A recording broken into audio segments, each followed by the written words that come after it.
Hey there, everyone. Tonight we're slipping into something a little different. Ancient, humid, and thick with the smell of burning copal resin.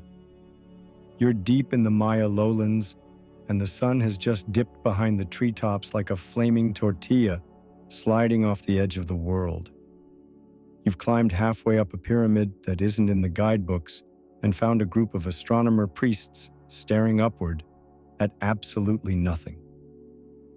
The clouds came early tonight, low, warm, and stubborn.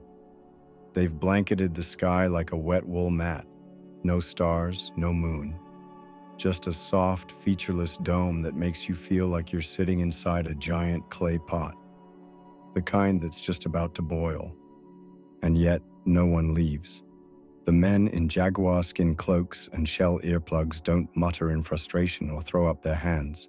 No one groans, "Well, no astronomy tonight." They just sit, wait, sharpen reeds, adjust things. You notice one guy, probably the junior apprentice, measuring how long it takes for water to drain through a pierced gourd. Cloudy nights, it seems, don't mean downtime. They mean different time.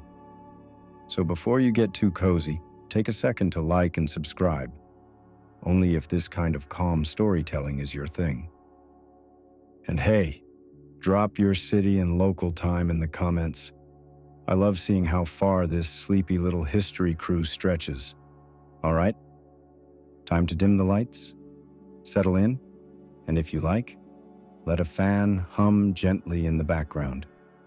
Let's slip quietly into tonight's story. You trudge up the final step, and the observatory's platform opens before you. It's not a telescope kind of place. It's a grid of low stone benches, carvings of snakes and stars curling at your feet, and a ceremonial fire pit at the center. The elders sit cross-legged, not talking much. Their hair is thick with chalk dust and their faces painted in symmetrical dots like they're already halfway to becoming constellations themselves. You sit beside them. The air is still. One elder waves a slow hand toward the sky, as if scolding the clouds for showing up uninvited. A few fireflies drift through the dark like confused comets. This was supposed to be a Venus-watching night. You know this, because one of the younger priests keeps muttering, "Venus, Venus," like he's cursing a late friend. The Maya tracked Venus obsessively. It governed war, corn, kingships, and more. Missing a key phase of Venus could throw off an entire year of rituals, which in turn might, doom your kingdom. No pressure. But instead of panic, there's a calm busyness. Someone begins rhythmically tapping a turtle shell. Another flips open a codex, its pages of bark paper curling in the humidity. No glass lenses, no polished brass instruments. Just memory, vibration, geometry, and humor, apparently. A priest next to you pokes your shoulder and holds up a crude little figurine, a hunched-over man with a single giant eye. He grunts and points at the clouds. Everyone chuckles. You guess he's the patron deity of oops, can't see anything tonight. The Maya had gods for everything, including weather, including bad weather. There's a fringe belief mentioned in one crumbling glyph text nobody agrees on, that some priests used these nights to ask the clouds what the stars were hiding. They'd interpret the shape of the cover, the movement of mist, even the way smoke rose from a torch. Not quite meteorology, not quite mysticism, more like a fever dream of both. Historians still argue whether this cloud gazing was a serious method or just a poetic coping mechanism. A bowl is passed to you, warm, bitter. Cocoa spiked with crushed chili. You sip and the heat clears your sinuses and makes your gums tingle. Now you're seeing shapes in the clouds. Maybe a snake, maybe a canoe, maybe a giant celestial shrug. The priest leading tonight, he's older, with an obsidian blade tucked in his waistband and a spiderweb tattooed over one eye, calls for silence. Everyone stills. He speaks not to the sky, but to the platform itself, whispering dates, names, something about a correction. The gourd timer gets checked again. It's not about observing right now.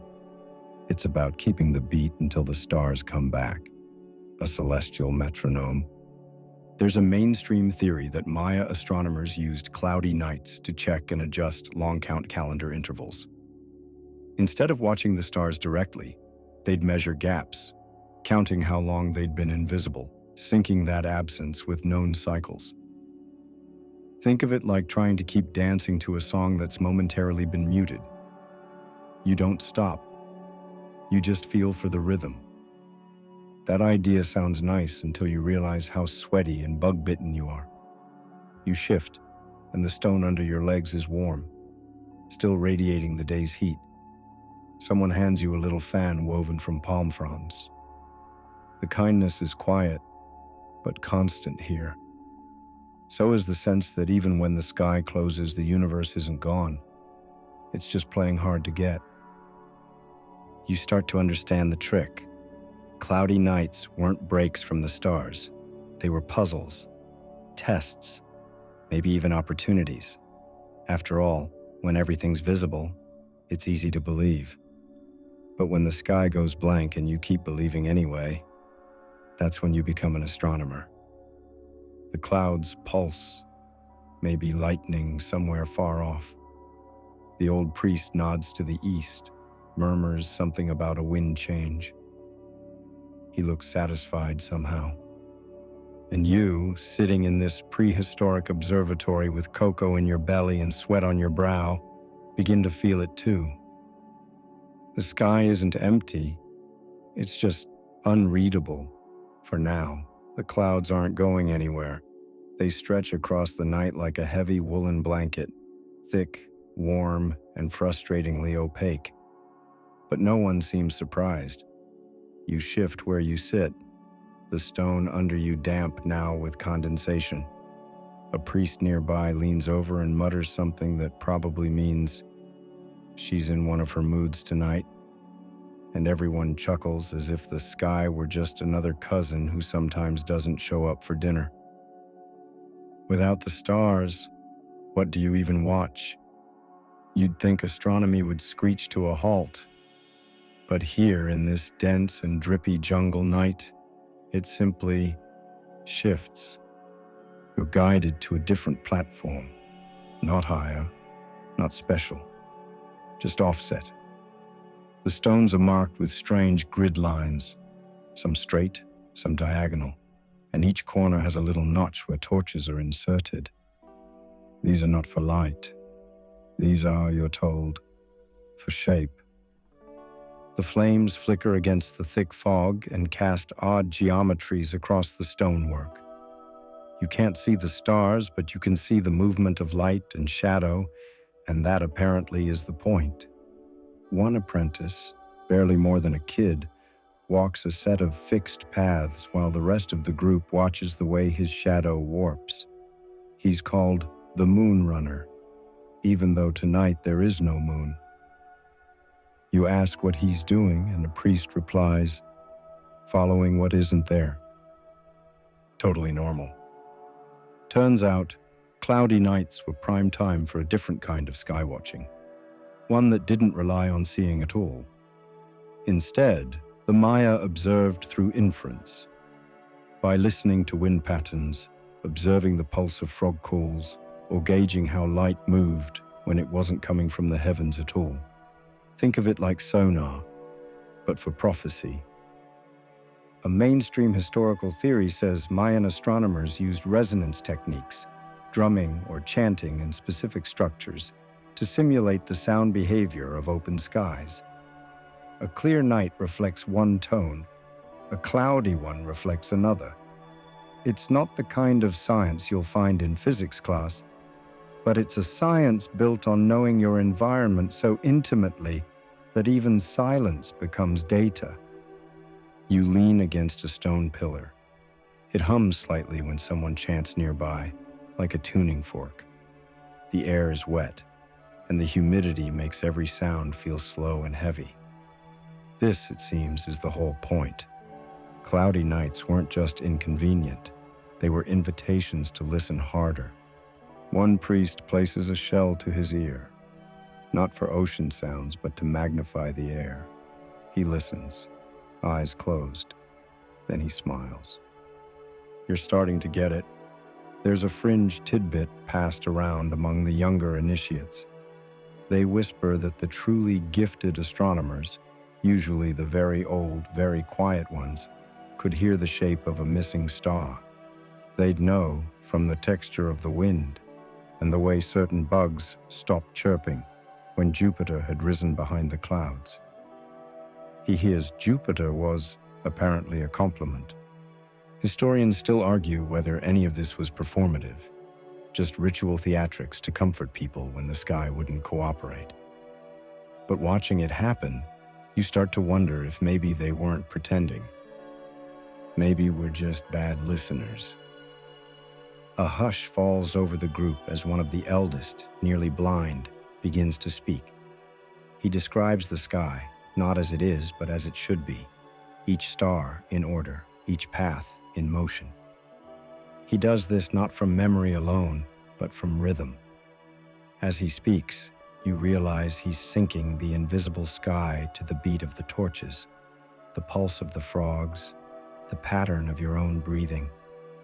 You who can't see a single star suddenly feel like you can. Another apprentice, this one lanky and nervous, approaches with a folded cloth. Inside is a smooth carved jade disc. He holds it up to the torchlight and slowly spins it. The shadows cast by its edges begin to dance along the stone grid. You squint. Patterns, not random.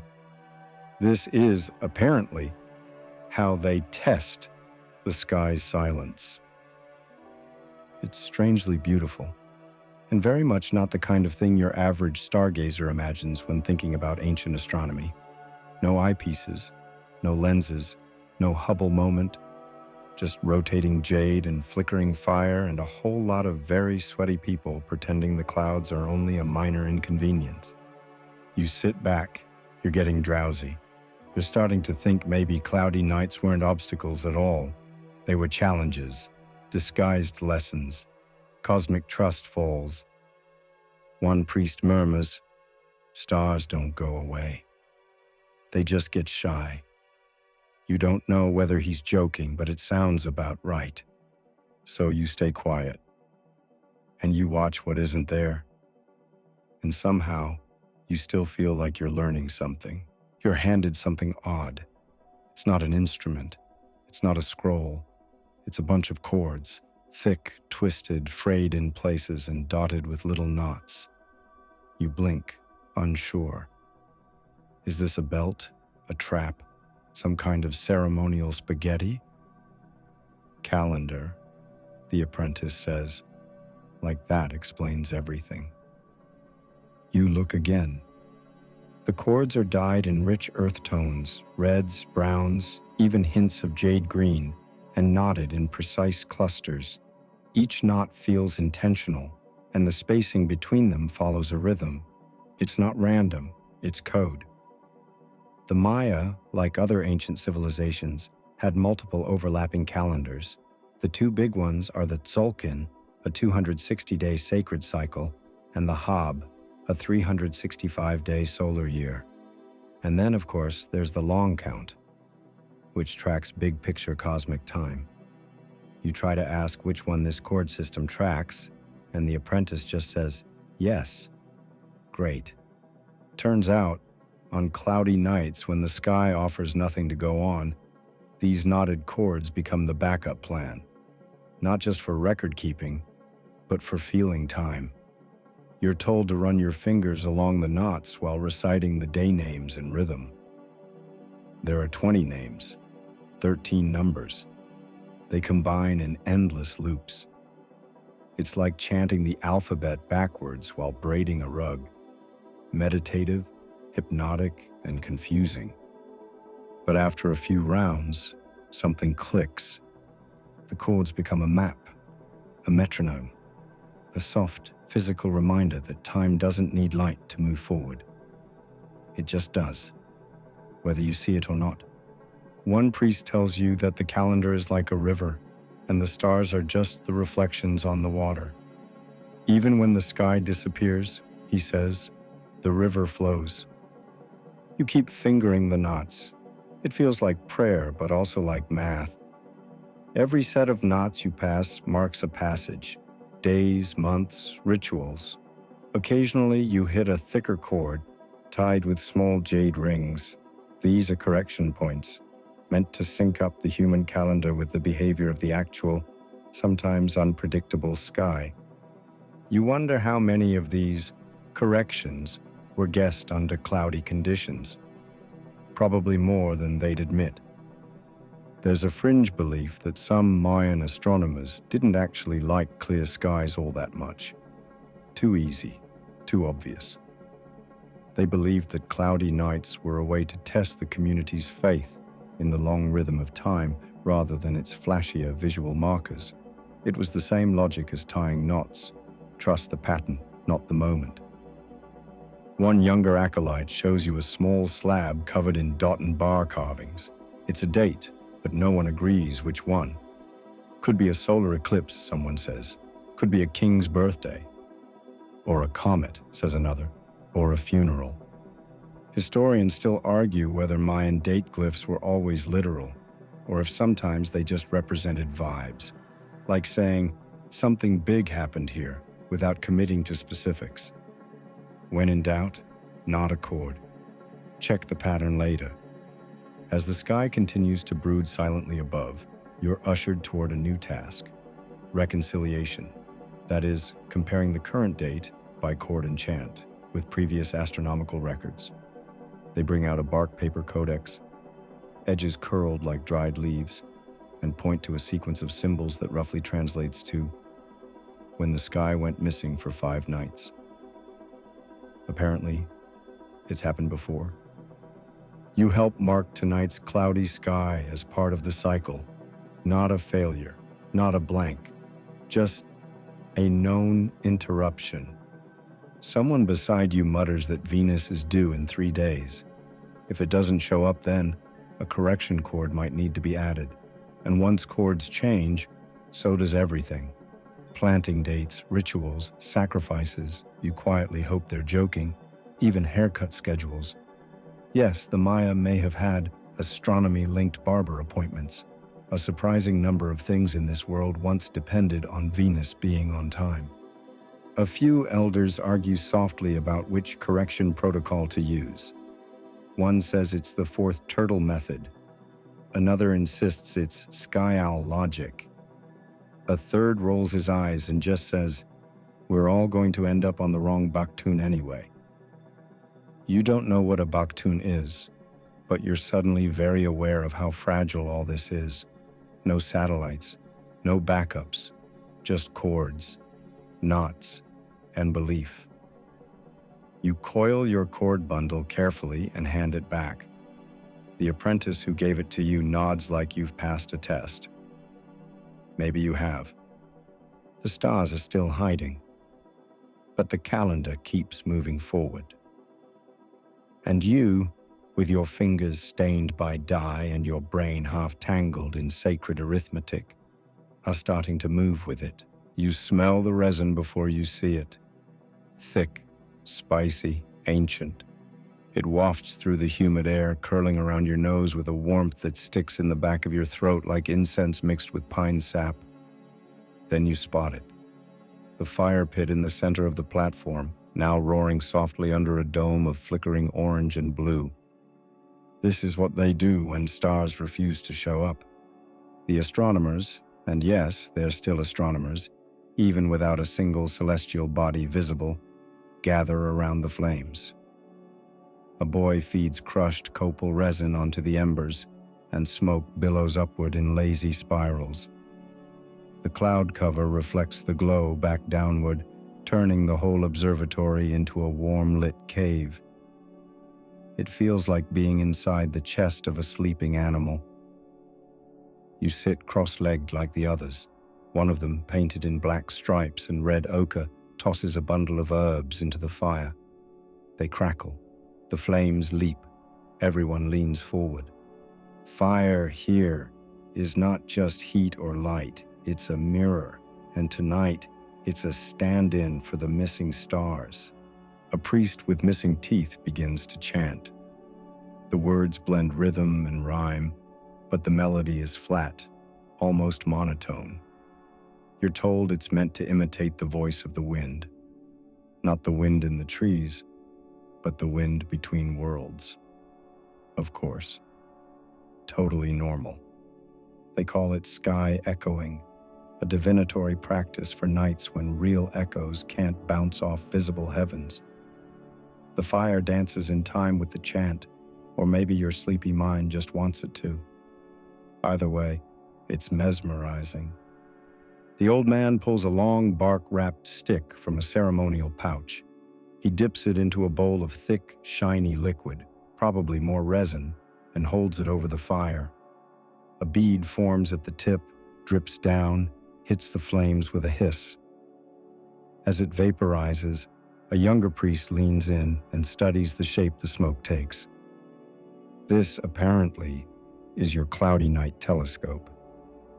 There's a mainstream historical fact behind this. The Maya sometimes used fire and incense to create symbolic pathways to the gods, especially on dates of astronomical significance.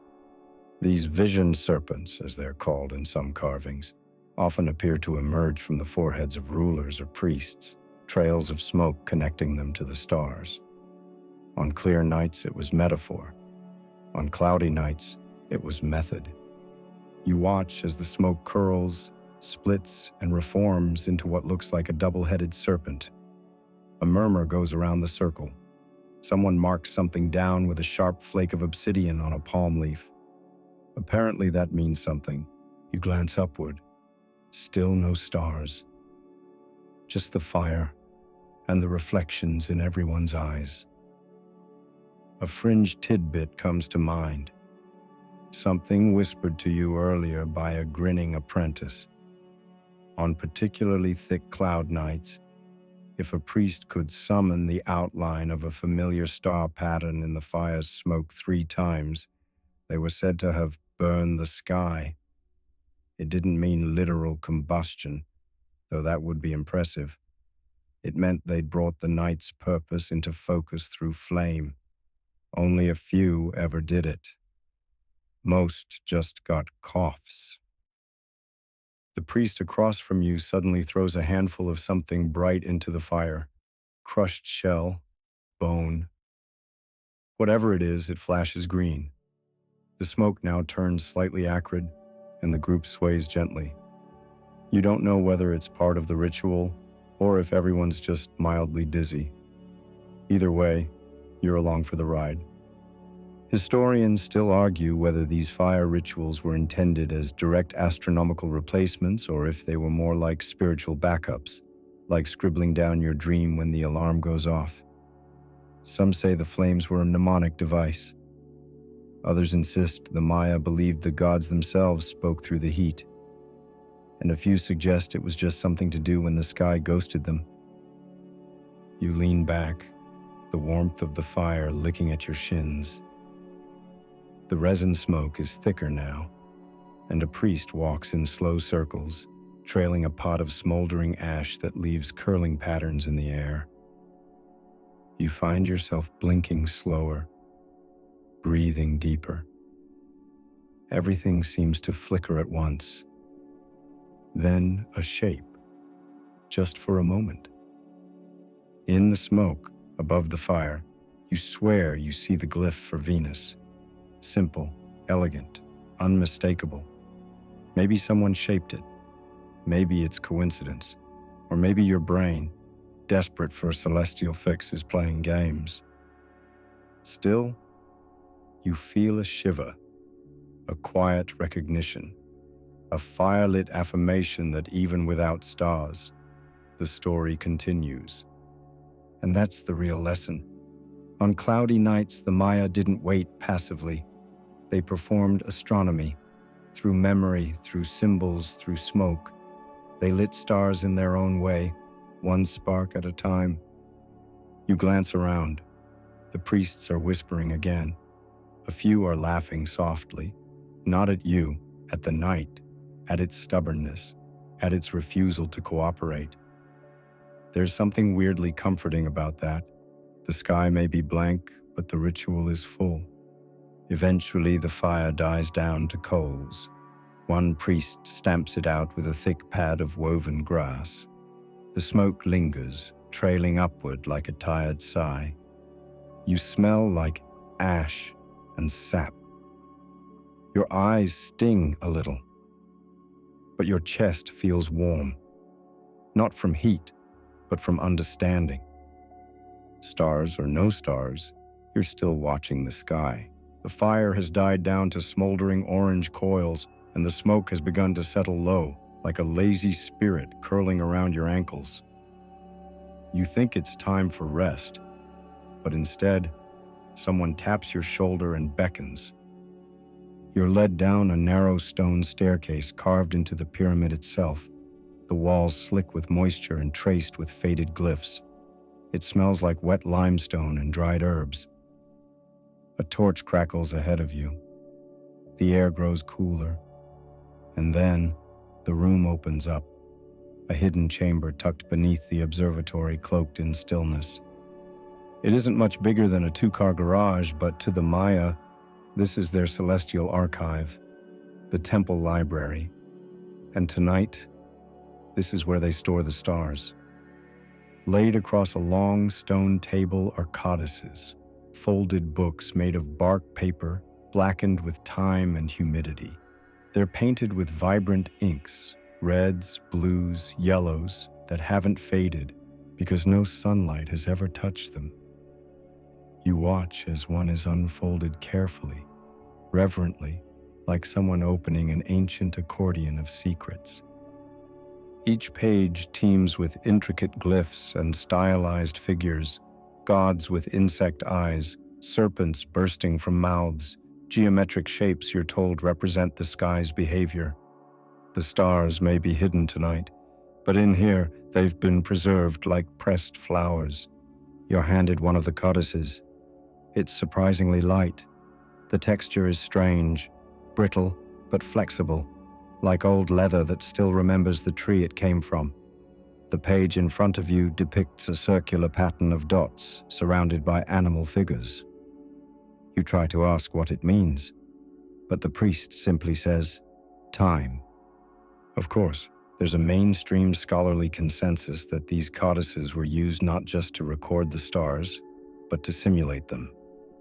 They weren't books to be read, they were tools to be performed. The priests would chant the glyphs, mimic the shapes, and recreate celestial motion through ritual movement. Tonight, in the absence of real stars, they read the sky off paper. One elder points to a jaguar curled around a cluster of dots.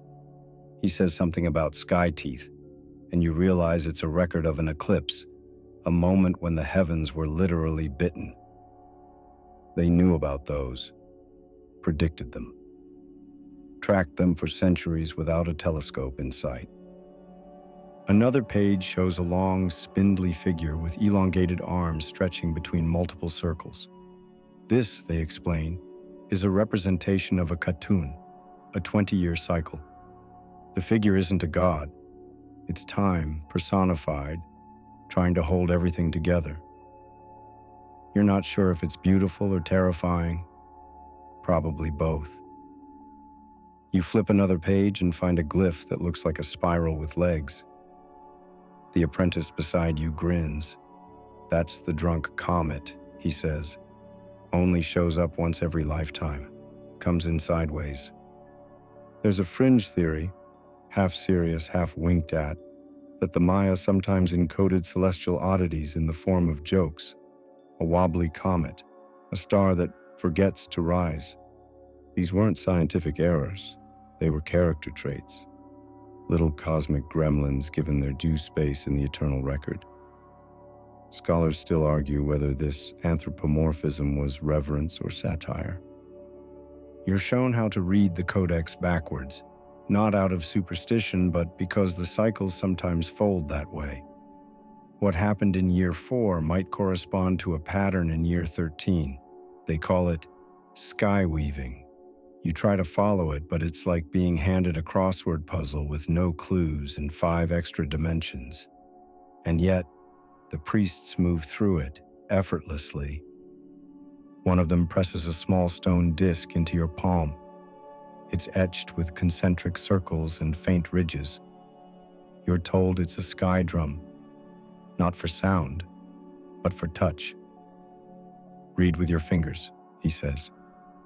You close your eyes and run your hand across the grooves. It's warm from the fire above. The ridges dip and rise in a rhythm that matches the breath of the man sitting beside you. For a moment, it feels like you're holding a heartbeat. Maybe you are. Because this isn't just ancient record-keeping, it's continuity. On nights like this, when the stars don't show, the codices hold their place. They become both reminder and reassurance. You don't need to see the sky. You just need to remember what it taught you. You glance at another page. There's a bird-headed figure vomiting stars. It's dramatic, maybe poetic, maybe literal. You ask what it means and the priest shrugs. Depends who's reading. Classic. Historians still debate how many of these codices survive, and whether the ones we've found represent a full picture of Mayan astronomy, or just the fragments deemed safe from Spanish torches, the originals, burned by the hundreds. But here in this quiet chamber beneath a cloudy sky, at least a few pages still whisper. And tonight, with nothing above but soup-colored clouds, those whispers are all you have. You close the codex gently. One priest nods. Another lights fresh incense. Outside, the jungle hisses.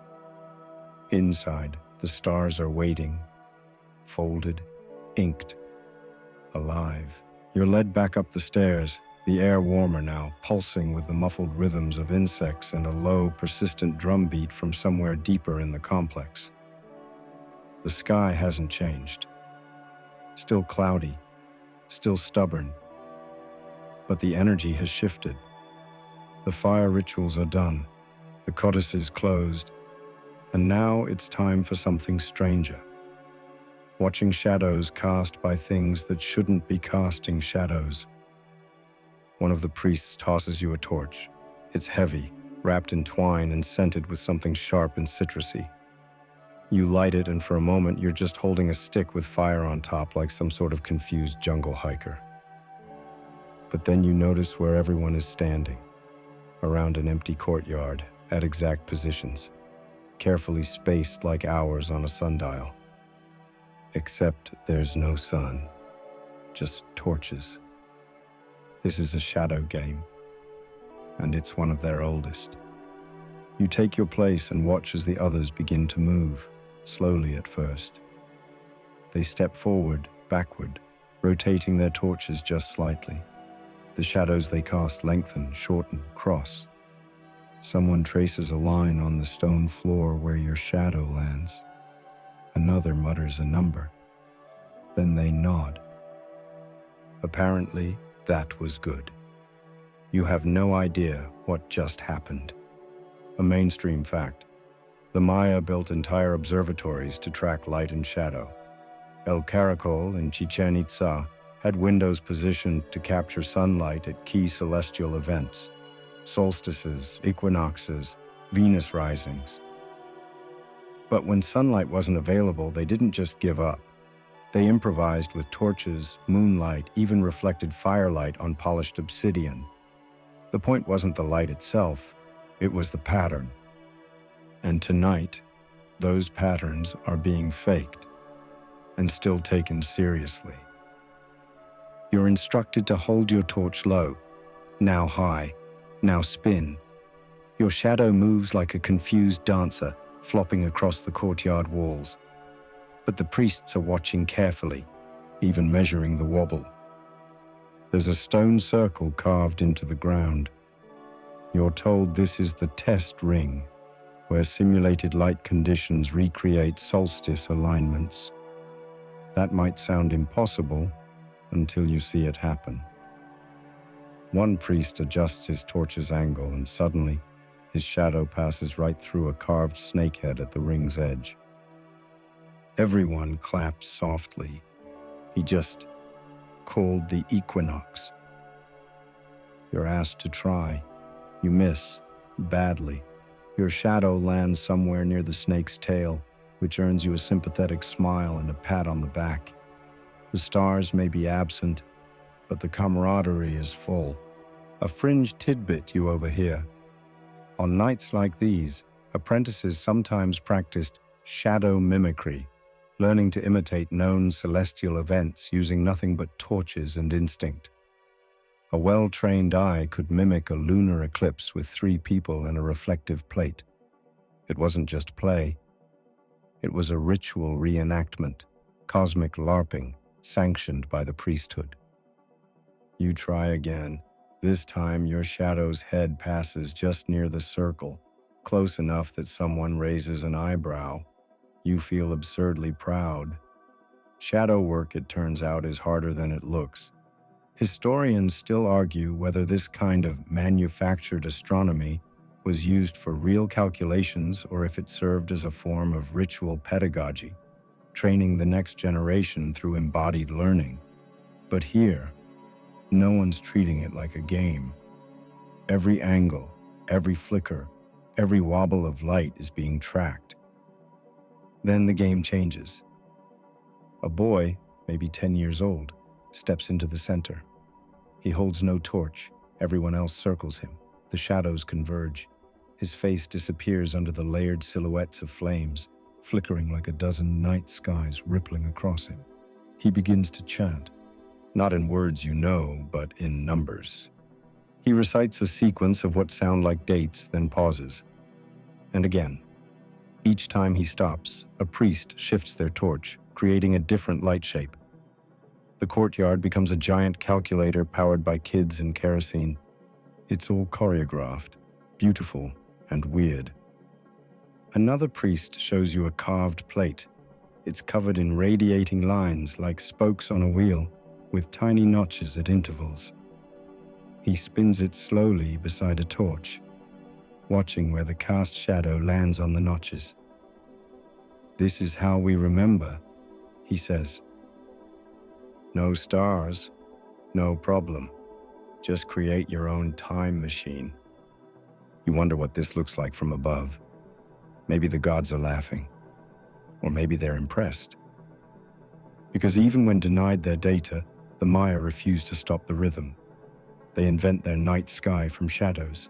They fake the universe with fire. They keep time with their feet. The clouds haven't moved. The moon is still absent. But you, sweaty, soot-smudged, and increasingly obsessed with the position of your own shadow, are starting to believe this might be better than actual stargazing. Because now you're part of the machinery. The night deepens, and the heat finally begins to break. Somewhere in the jungle, a howler monkey lets out a groan like a rusty door hinge, followed by a chorus of frogs that seem to answer. The sky, still blank and cloud-heavy, presses down with a velvet weight. You step away from the shadow ring, torch now extinguished, and feel something shift in the tone of the gathering. The priests aren't looking up anymore. They're turning their heads to the sides, to the canopy beyond the stone. One of them crouches low, ear to the ground like he's eavesdropping on the earth. Another closes his eyes entirely, breathing deeply, counting something only he can hear. This isn't about light, it's about sound. You've entered the phase of the cloudy night that's all about listening. And not to the priests, not to the people at all, to the jungle. You're guided to a stone bench shaped like a crocodile, its mouth wide open in a forever hiss. A priest hands you a gourd filled with some kind of cooling drink, spiced with maize, cacao, maybe even chili again. It helps your senses open up. Or maybe that's just what you're told to believe. The Maya believed that the jungle itself was an extension of the celestial sphere. Just like stars had patterns, so did the night noises: frogs, owls, jaguars, insects. They called it the sky beneath. And tonight, with the real sky hidden, this lower version becomes the one to read. A mainstream historical detail. Archaeologists have found glyphs describing certain animal calls as omens tied to star cycles. A frog's croak timed just after sunset might indicate a seasonal shift. An owl hoot could correspond with a planetary retrograde. This wasn't metaphor. This was measurement. And tonight, the measurement's begun. Everyone hushes. You do too. The jungle pulses, cicadas in waves, frogs in trios. Then, a pause, just long enough for the wind to make itself known, whispering through palm fronds like a hand brushing woven fabric. A priest holds up 2 fingers. You don't know what it means, but everyone leans forward. Then comes the sound. A low, guttural roar. Not a lion, of course, but a jaguar. Except, you're told, that's not a real jaguar. That's a stone jaguar. A signal. There's a fringe tidbit passed down among apprentices that some temples were constructed to roar at night. Carved air vents, hidden tunnels, and echo chambers built to recreate animal sounds when wind passed through at the right angle. Whether to warn, to summon, or just to impress, no one agrees. But one thing's for sure. You just heard a roar from stone, not fur. Historians still argue whether these sounds were part of intentional astronomical rituals or the byproduct of complex architecture mixing with natural weather patterns. Some claim it was theater. Others insist it was data. You're starting to think it was both. The priests resume their chant, but now it's a call and response with the jungle. One mimics the frogs, another claps in rhythm with the cicadas. A third imitates a screech owl so well that it makes your arm hair stand up. Then silence. They wait. A sound comes, a soft flutter, a series of chirps. The priest next to you grins. The nighthawk, he says. He's late. That means something's coming. You don't ask what. You just nod solemnly like you understand. One priest pulls out a gourd drum and begins tapping a slow, steady beat. 3 beats, then a pause, then 2. He explains this is the rhythm of a certain star cluster's appearance on nights when it can appear. Tonight it's mimicked. He lets the rhythm run, and the jungle eventually joins in, not in the same rhythm, but in harmony. A new pulse. It's as if the earth and the heavens are playing a duet in your ears, and all you can do is listen. A breeze kicks up, cool and sudden. The clouds don't clear, but they move. Not enough to reveal anything, but enough to make the jungle shift. You close your eyes, and for a moment you forget the stars aren't there. You just feel the rhythm, the murmur, the breath of an old world still speaking even without a spotlight. And when you open your eyes, nothing has changed. Except you. The breeze lingers, cool, insistent, dragging the scent of wet earth and crushed leaves across the courtyard. You half expect someone to declare the sky has returned, but no. The clouds are still as smug and blank as ever. Instead, someone claps, just once. And suddenly, you're being handed what looks like a small tray, carved from limestone and scratched with tiny dots and spirals. A young priest drops a bean onto it, then another, then a third. They don't explain. They just look at you like you should know what to do next. Welcome to calendar repair duty. Turns out, cloudy nights aren't just for waiting. They're for fixing. When you can't see the stars, you turn inward. You reassess, you realign. Because just like your old wall calendar somehow always ends up being wrong about daylight savings, even the sacred Maya cycles could drift, especially when Venus disappears. So tonight, you help recalibrate, or at least you pretend to, while the real experts do the actual math. The tray in front of you is a Tzolk'in calculator. Not digital, of course, but each bean dropped into a quadrant, each flick of a carved stick, represents a sacred day count rhythm. 20-day names, 13 numbers. They weave into a 260-day cycle that links to agriculture, gods, and good haircut timing as we've established. You count along. 1 Imix, 2 Ike, 3 Akbal. It's like a lullaby written by a mathematician who also moonlights as a weather wizard. There's a mainstream understanding that on nights when direct observation wasn't possible, Maya astronomers turned to ritual counting, not as a last resort, but as a way to stay in sync. They didn't wait for the stars to show up. They kept going and trusted the math. A priest adds a larger black stone to your tray. That's the long count placeholder, used to track big time. We're talking centuries, epochs, galactic patience.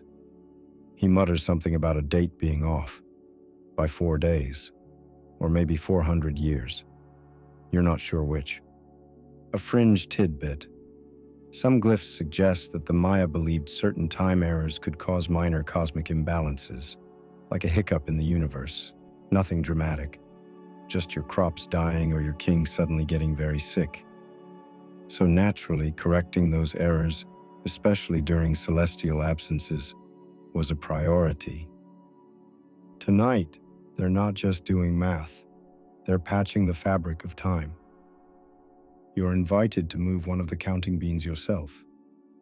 You hesitate, then push it toward the spiral. A few priests nod politely. One squints at your tray, frowns, then adjusts it back. Close, but no eclipse. They bring out a bark paper strip coated in red powder, then roll it across a wooden frame. It leaves behind a smeared grid of symbols, part almanac, part backup calendar. They compare it to the tray's outcome. If it matches, good. If not, you add more beans and keep trying. It's like Sudoku, but the stakes are ritual corn cycles and avoiding metaphysical collapse. Historians still argue whether these recalibration sessions were strictly empirical or more performative. Were they truly updating astronomical records? Or was it about maintaining public faith in the priesthood's cosmic literacy? As always, probably both. Another priest joins, holding a massive shell filled with dried maize kernels. He sprinkles a few onto the stone floor, watching how they bounce and settle into the cracks. He reads the pattern like tea leaves. Someone mutters, "Favorable for eclipses, not ideal for twins." You keep your opinions about birth order to yourself. Someone announces that the Venus count is officially in danger. Too many cloudy nights. They haven't been able to confirm her movement for at least 2 cycles. That's bad. Really bad. If Venus doesn't appear soon, a festival will have to be postponed, or replaced, or reimagined. You're told this happened once before, and the substitute ritual involved a parade of iguanas dressed in gold leaf. The priest who suggests this is clearly joking. Probably. But you begin to realize that cloudy night astronomy wasn't passive. It was adaptive. When the sky refuses to cooperate, the Maya didn't cancel the show. They rewrote the script, recounted, reconfigured. You help wrap up the session, tying a cord around the tray to seal in the current state. It will be compared again in the next cycle. For now, it holds. As you walk away, you hear a final check. 20 pop. Or was it Wayeb? The priest looks up at the clouds, then shrugs. Let's call it both. And just like that, the calendar moves on. Even if the sky hasn't, you're pulled aside now. guided gently by a boy who looks barely older than 12, his hands still ink-stained from marking calendar strips.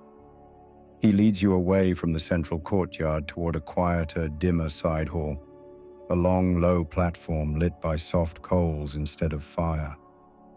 No stars, no flames, just glowing embers like the eyes of sleeping spirits. Here, the apprentices gather, not the high priests or seasoned stargazers, but the students, the eager, the shaky, the wide-eyed, the future astronomers. And you tonight are allowed to sit among them. It's storytelling time. Not with books, not even with codices, but with memory. Each apprentice has been assigned a section of sky, not the real sky, which is still stubbornly invisible, but the remembered sky. Their job tonight is to describe their assigned constellation, planet, or star cluster from memory, when it rises, how it moves, what it governs, what its favorite snack might be if it were a god disguised as a light in the heavens. You sit cross-legged among them, and a girl named Ixchel, yes, like the goddess, leans forward to describe the Pleiades, except she doesn't call them that. She calls them the turtle's eggs. She explains how they hatch in the spring and scatter light across the maize fields. The boys next to her nod solemnly, as if this is both charming and scientifically airtight. A mainstream fact: the Maya named many celestial formations differently than the Greek-Roman models we inherited. The Milky Way, for example, was sometimes seen as the Wakam, the world tree, or a great canoe sailing through the night. Star clusters were linked to myth, farming, and stories so old they were probably already bedtime tales in the classic period. The boy to your left describes Venus, not as a planet, but as a warrior with a mask made of mirrors. He recounts a tale of her fleeing the sun during a rainy season, hiding behind clouds because her heart broke. Everyone listens as if he's reading directly from the heavens, even though tonight the heavens are hiding. This, it turns out, is part of their training. On cloudy nights, when observational astronomy is impossible, the apprentices practice narrative astronomy, describing and defending the logic of the sky from within their own heads. It's not make-believe. It's oral tradition as mnemonic device. Stories as star maps. You're asked to try. Panic. You consider describing Orion, but that's not a Maya constellation. You hesitate. Then you point upward toward the cloud-blank canvas and say, "That's the crocodile that forgot." Everyone stares. You press on. It rises late, always late. That's why it rules awkward meetings and badly timed eclipses. A pause, then laughter. You're in. There's a fringe belief, rare but whispered, that the Maya sometimes invented new star stories on purpose during sky blackout nights. Not out of whimsy, but out of need. Sky behavior could shift, comets could appear, planets could vanish for days. These stories helped absorb the chaos. Anomalies were tamed by turning them into characters. Historians still argue whether these improvisations were meant to be temporary, just a way to pass the time, or if they became official entries in the mythic canon. One fragment found on a pottery shard mentions a star with too many legs, which no known body matches. A joke? A meteor shower? A forgotten god? No one agrees. Back on the platform, the students take turns reenacting star battles with charred sticks and bits of maize husk. It's like watching a school play written by a weather app and a thunder god. They leap, they chant, they point at the sky, even though there's nothing there. One apprentice balances a bowl of water, watching its ripples as he recites a list of eclipses predicted by his teacher. He's checking the timing against the rhythms of his words. This is how they learn to feel the sky as something internal, not external. It's comforting. The night no longer feels uncooperative. It feels full of potential. You lie back against the warm stone, listening as the last student describes a mythical pair of twin stars, one who sleeps while the other watches, always trading places, never seen together. It sounds lonely. It sounds like belief made visible. You close your eyes, and somewhere beyond the clouds, you almost think you see them trading places again. You're dozing off now. Not deeply, but in that soft edge state where your limbs feel distant and your thoughts start looping like old songs. But the rustle of feathers stirs you. Not birds, headdresses. The priests are back, and they've come wearing spirit faces, masks. Each one is different.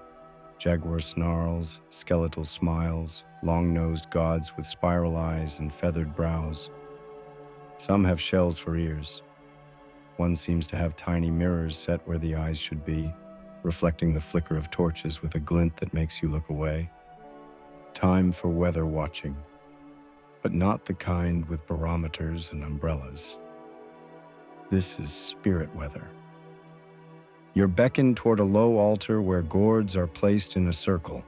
Each is painted with glyphs and symbols, clouds, lightning bolts, stylized wind. They begin shaking the gourds one by one, listening to the seeds inside rattle like miniature storms. A few of them hum as they do it, creating a background buzz like thunder building in your teeth. Rain doesn't come from clouds, one priest murmurs. Rain is the god. That's not metaphor, by the way. In the Maya worldview, weather wasn't a passive result of physics. It was alive, inhabited by deities and ancestor spirits, each with opinions, moods, and sometimes grudges. A mainstream fact, the Maya worshipped Chak, the rain god, who wielded lightning axes and often appeared as a reptilian being with a curling snout. Chak was essential, not just for crops, but for celestial harmony. When the clouds came, they weren't barriers to the stars. They were messages, sometimes warnings. And tonight, they are many. The priests stand at the platform's edge, masks facing the sky like they're challenging it.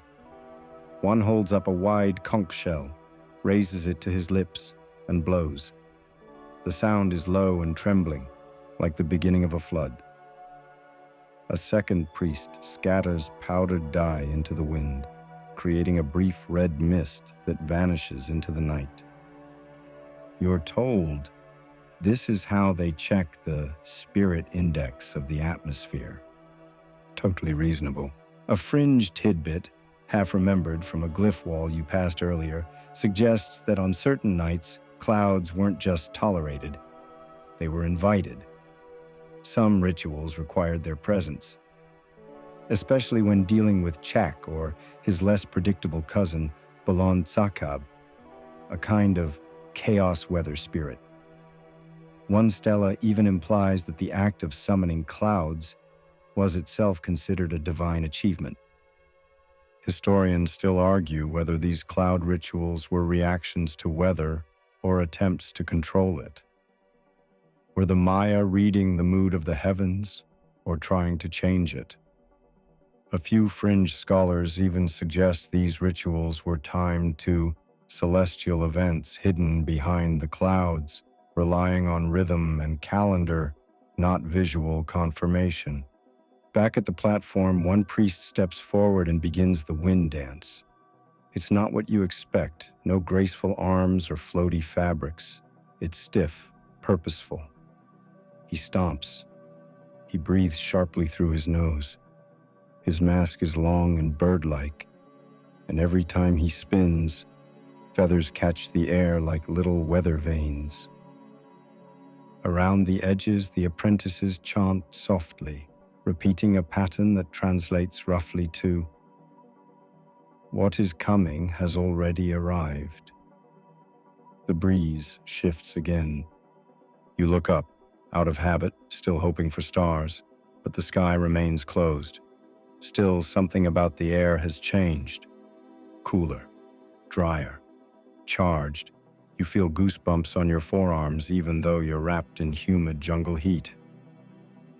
The masked priest stops, tilts his head toward the heavens, then nods as if he's just received an answer. He places a stone on the altar. You're told that's the yes stone. Had it been no, it would have gone into the cenote. Good to know. A few priests kneel beside the gourds and draw patterns in the dust using long twigs. You recognize one, an abstract shape used to symbolize wind pressure. Another is lightning. A third looks like a toad. You don't ask. You're handed a piece of bark paper with a circular calendar drawn in concentric rings. A priest draws a tiny storm glyph onto today's spot with a charcoal nub. Clouds mean something, he says. Even when they mean you don't know. You're starting to see it now. The Maya didn't ignore the weather when it interrupted astronomy. They folded it in. Clouds weren't a blank space. They were another kind of script, one that required a different literacy. And tonight, you've learned a few words. A final conch blow. The masks come off. One priest laughs as he peels his off and wipes sweat from his brow. Chak is dramatic. He mutters, "Yeah, you get it." And as the coals die down and the feathers still, the clouds above churn gently, silent, heavy. Zrania, you think it's over. Surely, after masked dances and divine clouds and shadow puzzles, the Maya must call it a night, right? Nope. Instead, someone rings a bell made from a turtle shell, and just like that, it's mealtime. Well, sort of. You're led to a low communal platform surrounded by bowls, trays, and leaf-wrapped bundles that fill the air with the scent of roasted maize, fermented cacao, smoked chili, and honey. The feast is laid out with a symmetry that's more geometry than buffet. Every placement seems intentional, mathematical even. No one reaches for the food. You're about to ask why, but a priest raises one finger. This isn't a feast, it's a forecast. You've entered the ritual of eating the sky. You sit beside an apprentice who whispers, "It's not about filling your stomach, it's about filling the calendar." Right, obviously. Tonight, because the stars are hidden, the Maya are turning to the next best indicators of what's coming, their own food. There's a mainstream fact here that's almost too poetic to believe. The Maya did use feasting and fasting rituals as divinatory tools. Certain meals were linked with specific gods, sky movements, and omens. If your tamale cracked too soon while cooking, bad harvest. If the honey foam rose without being stirred, excellent solar alignment. They read dinner like a horoscope made of masa. The priest begins. He unwraps a corn cake and sniffs it deeply. He doesn't eat it, he listens to it. Then he tears a corner and tosses it into a fire bowl. The way it curls in the flames earns a nod from the elders. Next, beans.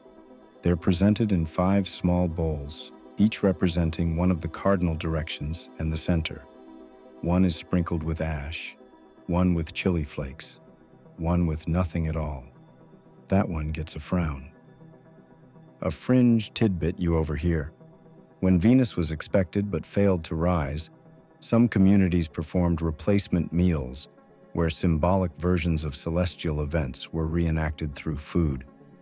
A bowl of whipped squash might represent the moon, charred seeds, meteors, and one priest swears that during a long eclipse, his village made star-shaped pastries so spicy they burned the darkness away. Historians still argue whether these ritual meals were serious acts of cosmological adjustment or simply poetic gestures. Either way, the Maya didn't just wait around hungry. They made dinner work. Tonight's menu includes symbolic animals too. Not meat, but carved from root vegetables. A jaguar-shaped yam, a bird-shaped squash slice. One bowl contains exactly 13 tortilla chips arranged in a spiral. You are handed a single piece of bitter cacao. You're told to chew slowly and think of Mercury. It tastes like regret and tree bark. One priest opens a jar and pours a dark, pulpy liquid into a wide shell. He dips a stick into it, twirls it once, then flicks droplets onto the stone floor, where they land in a scatter pattern. He reads it like a weather map. Hot wind, he says. 2 days. You're handed your own shell of the stuff and encouraged to do the same. You flick. Your droplets land with a sad splat and form something that looks like a sleeping rabbit. A priest stares. Interesting, he says. You're not sure whether that's good.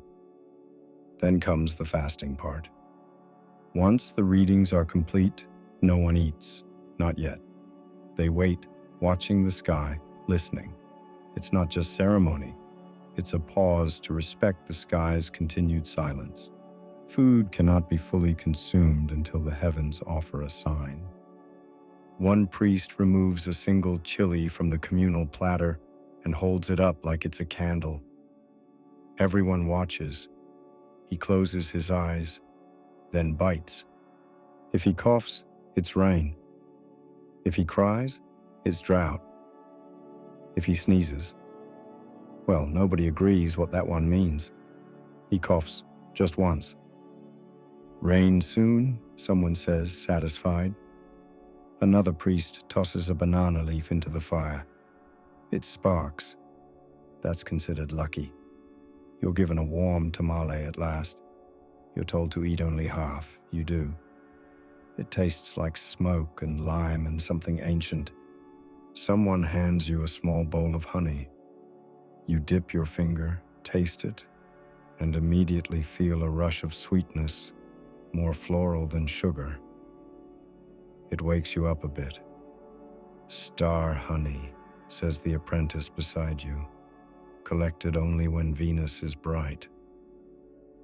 You glance up at the clouds. Still no Venus, but the taste is real. You finish your half tamale in silence, surrounded by priests who chew thoughtfully, as if every bite might predict a future eclipse or at least a decent growing season. No one overeats. No one speaks loudly. The meal is a meditation, a model of the sky in flavor and texture. And tonight, it tells them what they need to know. Even if it's just, wait longer. You're full, but not in the way a meal usually fills you. More like a container that's been packed with strange symbols, half-digested meanings, and one too many interpretations of what your splattered cacao droplet looked like. Still think it resembled a rabbit, possibly sneezing. You're starting to think that maybe the Maya invented the long con of making confusion feel sacred. But you don't have long to linger in your food-induced existential haze.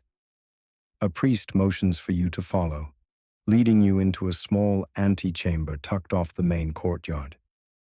It's cool inside, diamond soys, and somehow quiet in a way that makes your breath feel like thunder. Laid out on a stone slab before you is what looks at first glance like a collection of random junk.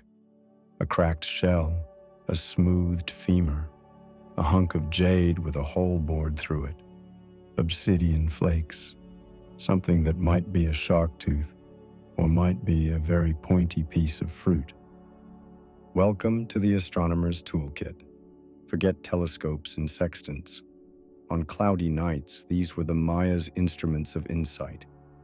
You crouch down and start to realize this isn't junk at all. Each piece is smoothed, marked, or carved for a purpose. None of them have instructions. All of them are clearly important. One of the priests picks up the shell, a conch, worn thin at one edge, and holds it to his mouth. He doesn't blow it this time. He taps the side with a stick. The tone it produces is soft but resonant. It hums against the walls like the memory of thunder. This, you're told, is how they marked time intervals on silent nights. A beat, a tone, a rhythm. The shell doesn't tell the hour, it tells the cycle. If the tone echoed long, the gods were listening. If it fell flat, try again tomorrow. A mainstream fact, the Maya often used sound as part of their celestial tracking. Certain temples were designed to amplify echoes at specific frequencies. Some stone courtyards reflect claps in patterns, said to mimic the call of the Quetzal bird, itself a sky creature in Maya lore. Astronomy wasn't just seen, it was heard. Another priest brings forward the FEMA. It's human. You try not to ask whose. He uses it as a stylus, tracing lines across a slab of hardened clay. The marks are equations, or maybe glyphs. It's hard to tell. You realize that on nights like this, bones are pens, clay is canvas, and silence is both your blank slate and your audience. Then there's the jade piece. It's round, like a donut, with a hole in the center and faint radial scratches. It fits neatly into a circular groove on a flat slab nearby. The priest places it down and gives it a spin. It wobbles, then settles, pointing northeast. "Windstone," he says. You're skeptical. You ask if it's a compass. He laughs. "No," he says. "It's a mood stone for the sky." Totally normal. You're shown a few obsidian chips, each cut with tiny lines. Some are sharp-edged, others dulled by use. These were for drawing stars, not on paper but in ash. Dusty bowls of incense ash served as the sketch pads. They would drag the chips through the fine powder, making temporary constellations while chanting their meanings. Fringe tidbit: some Maya texts imply that these ash drawings were not just for visualization, but for summoning. A star drawn 3 times in ash during certain moon phases was believed to listen and reappear within the week. Historians still argue whether this was superstition or a method of psychological forecasting, manifesting visibility by committing to it in ritual form. And finally, the priest lifts the piece that makes you the most nervous. A polished stone blade, thin, nearly translucent, and glinting with a red tint. It's called Zook's Eye, named after the goddess associated with vision rituals. You ask what it's used for, and he answers, to see without seeing.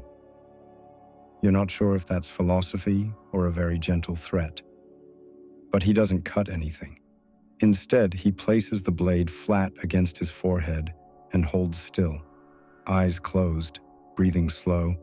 This, apparently, is how they focused on internal alignments.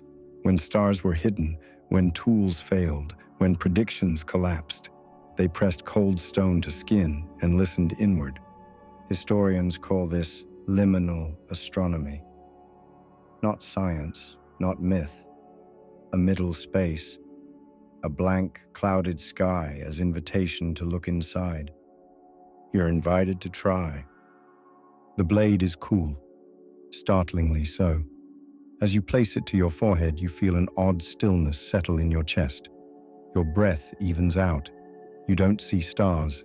You don't hear gods. But you do feel, briefly, the sensation of waiting, of trusting that the sky will speak again when it's ready. You open your eyes. The room hasn't changed, but you have. And now, when you look down at the bone stylus, the shell, the jade disc, you no longer see primitive tools. You see instruments. Because even in darkness, the Maya built devices for measuring what couldn't be seen. And tonight they handed you one of each. You step out of the antechamber blinking, carrying the echo of that jade moodstone in your bones. It's still cloudy, it's still cloudy. You're starting to wonder if the sky ever actually existed, or if this whole civilization just made the stars up and convinced themselves it worked. But then again, maybe that's the point.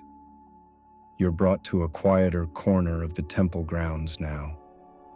No firelight, just the faint glow of torches tucked behind lattice-cut stone walls.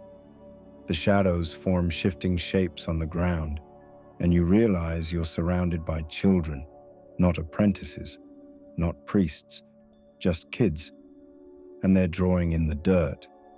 No charts, no calendars, no calculations. They're inventing. You squat beside a girl who's using a stick to trace what looks like a fish with wings. "That's the star that brings dreams," she says.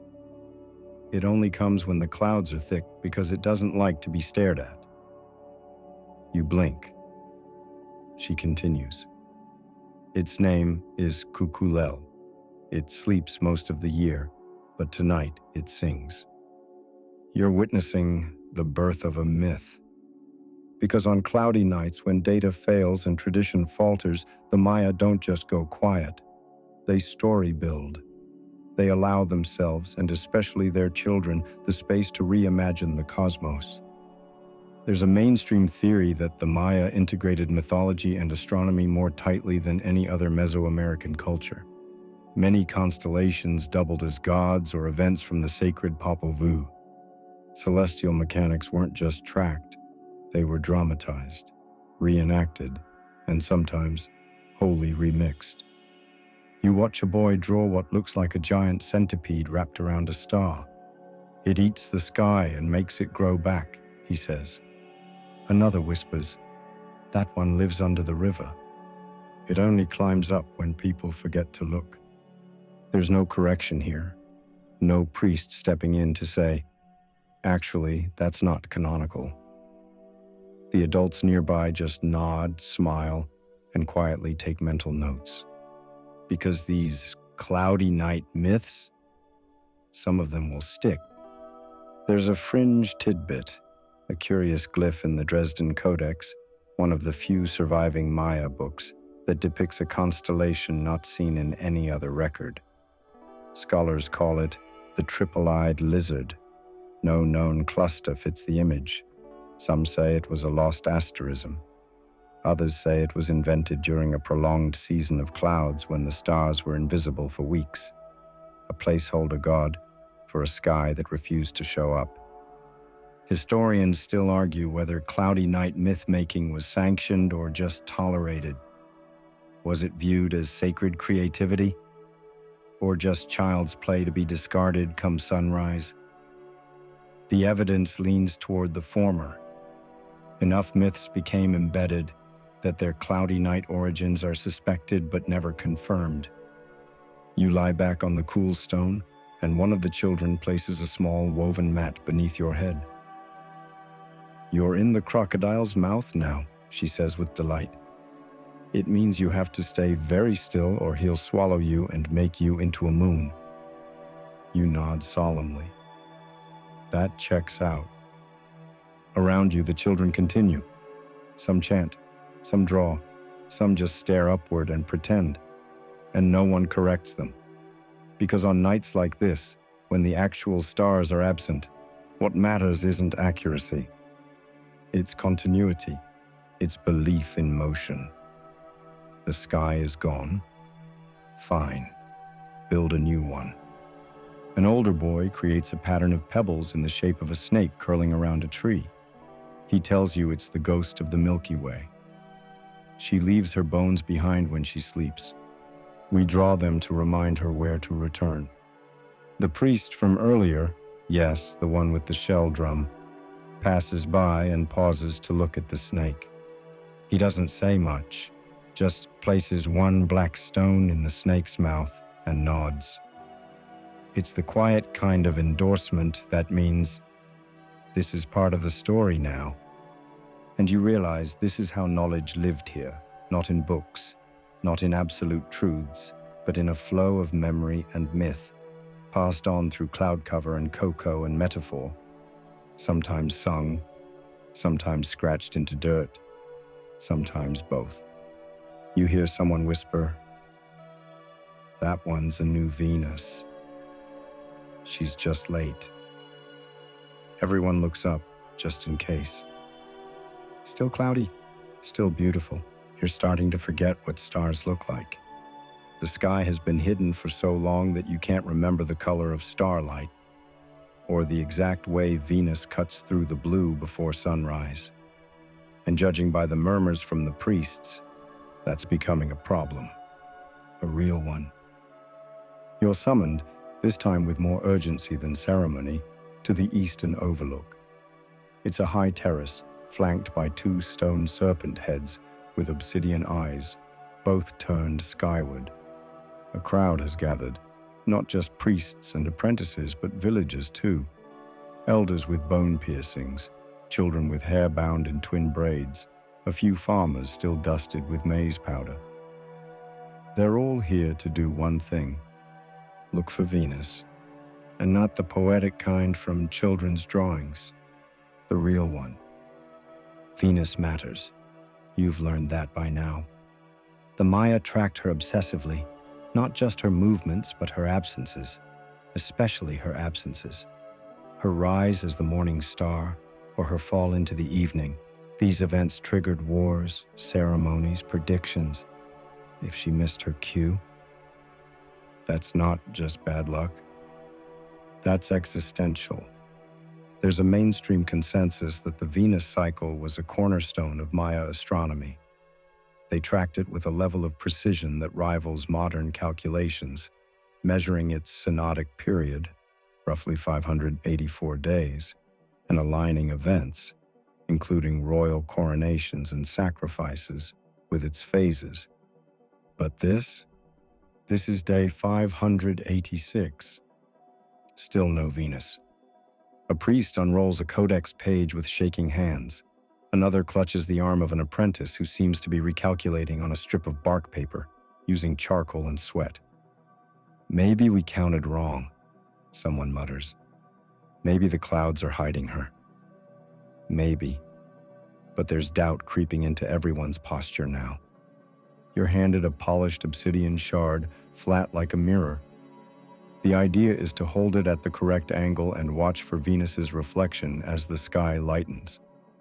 This way, even if you can't look up directly, you might catch her ghost as she peeks under the cloud line. You stare. Nothing. A priest whispers, "She was due last night. We waited. We dreamed. We drew the children's snake." You remember the snake. You remember the hopeful myths. But this feels different. This feels like something important didn't arrive. And with that, you're given a task. Help find her. You and a few others are sent to different parts of the temple complex. Small towers, terraces, corners with strategic sightlines. Each of you has a reflective tool: a bowl of water, a shard of jade, a smoothed tortoise shell. You're told to hold it still, angle it precisely, and watch for light. Not just any light, her light. One priest crouches beside a shallow pool and murmurs. She always returns through reflections. It sounds like a line from a poem, or a last-ditch hope. Here's the fringe tidbit. Some texts mention a practice called ghost tracking, used only when a planet, particularly Venus, had been missing for too long. It involved not just observation, but dreaming of the planet, then mapping those dreams communally, overlaying them with previous cycle charts, and following the points of overlap, like astral hide-and-seek with a deity who's playing hard to get. Historians still argue whether ghost tracking was metaphorical or a literal procedure, part ceremony, part desperation. But tonight, you're part of it, and it doesn't feel symbolic. You watch the reflection in your bowl of water. A ripple distorts the surface. A faint breeze passes. No stars, no Venus, Just you, the clouds, and the increasingly awkward silence of a people who built their calendar around a guest who hasn't shown up. Then, a commotion. One apprentice shouts. Everyone turns. He points, not up, but down, at his jade disc. "She moved," he says. "I saw a flash." People rush over. You stay put, your heart jumping like a frog in your chest. Was it a reflection of torchlight? A spark? A trick? Or was it Venus, arriving 2 days late, slipping through the smallest slit in the sky to say, "I'm still here"? Everyone waits for confirmation. The high priest arrives. He kneels. He examines the jade. He breathes deeply, then slowly smiles. Just a little. "That," he says, "is enough. Not perfect, not precise, but enough." Someone rings the turtle shell bell. A few kids cheer. A grandmother lifts her hands to the sky and says something about rain and warriors and sugarcane. The tension breaks like a gourd smashed on stone. Venus isn't back, not fully. But she winked. And for the Maya, that's enough to realign the calendar. To hold off the iguana parade for another year. To call it a win. You exhale. You didn't see her yourself. But the faith feels real. Like something has tilted just slightly back into place. Even if the sky stays cloudy all week. Even if it happens again next cycle. She came back. Just enough. And that's the whole point. The temple quiets. Not suddenly, but in slow concentric waves like ripples fading on the surface of a pond. The jade disc has been placed back in its ceremonial box. The last of the torches are smoldering low. Venus has maybe shown her face, or maybe not. But no one's asking more questions. The night has done what it could. You return to the upper courtyard where this all began. The fire pit is now just ash. The stone benches, warm when you first sat on them, are cool beneath your legs. The clouds still hover above, less smug now, more like worn-out curtains, half pulled across a window. You're exhausted, and yet you don't want to sleep. Not quite, because what you've just seen, the rituals, the rhythms, the wild genius of making meaning from nothing visible, has a hold on you. The priests gather one final time. No chanting now. No torches or mirrors or shouting children drawing gods in the dirt. Just a circle of people who've spent the entire night doing what you thought was impossible, practicing astronomy without stars. They sit shoulder to shoulder, and each offers a word to the center of the circle. You don't know the language, but you recognize the cadence. It's the same number of words as days in the calendar cycle, 260, you guess, one per day, one per breath. You realize this final ritual is not about knowledge or mystery or even belief. It's about persistence. Because cloudy nights will always come. In fact, they're probably more common than clear ones. The sky is unreliable, but the Maya never stopped watching.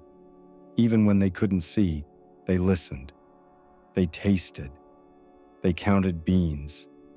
They drew crooked constellations in ash and invented stories for the stars they'd lost. And in doing so, they preserved something rare. The idea that truth doesn't always come from light. Sometimes, it's what you keep repeating in the dark that matters. A priest hands you a folded cloth. Inside is a small knotted cord, a calendar starter, they call it. Yours to keep, yours to count with, even if the sky never clears again. You lie down in a temple alcove.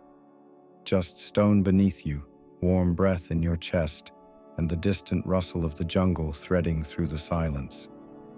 Somewhere a frog clicks. Somewhere else, a priest sighs and stretches like someone clocking out of a very intense shift. Above, the clouds remain, but they don't seem so blank anymore. They seem full of things you now know how to hear. And now, as your breathing slows and the images blur gently behind your eyes, let it all soften. No more calculations. No more burning questions about Venus or jaguar masks or the precise timing of maize planting rituals. No more wondering how someone could read the weather by listening to frogs, or whether a cracked tamale is an omen. Just quiet now. You're back beneath that ancient sky, but the pressure is gone. You're not waiting for the stars to arrive. You're not correcting calendars or counting knots or offering bits of cacao to a god who may or may not be watching. You're just lying there, stone beneath your back, warm jungle air on your skin, a breeze like a whisper trailing across your arms, the scent of last night's fire still clinging faintly to your hair, and the clouds, still up there, still wrapped across the heavens like a curtain drawn halfway, but now they're not in the way. They're part of it. Because what the Maya understood, what they embodied, was this: that even when the light disappears, meaning doesn't. It lingers. It echoes. It gets carried in the breath and retold by the drum and redrawn in the dirt by a child with a stick. And somewhere beneath those clouds, Venus waits, patient, shy, predictable in her own chaotic way. But tonight, you don't need her. You've already found your place in the pattern. So let it all go. Let the chants fade. Let the ink dry. Let the starlight, real or imagined, pull gently across your thoughts and lull them still. The sky can keep its secrets. You've heard enough for now.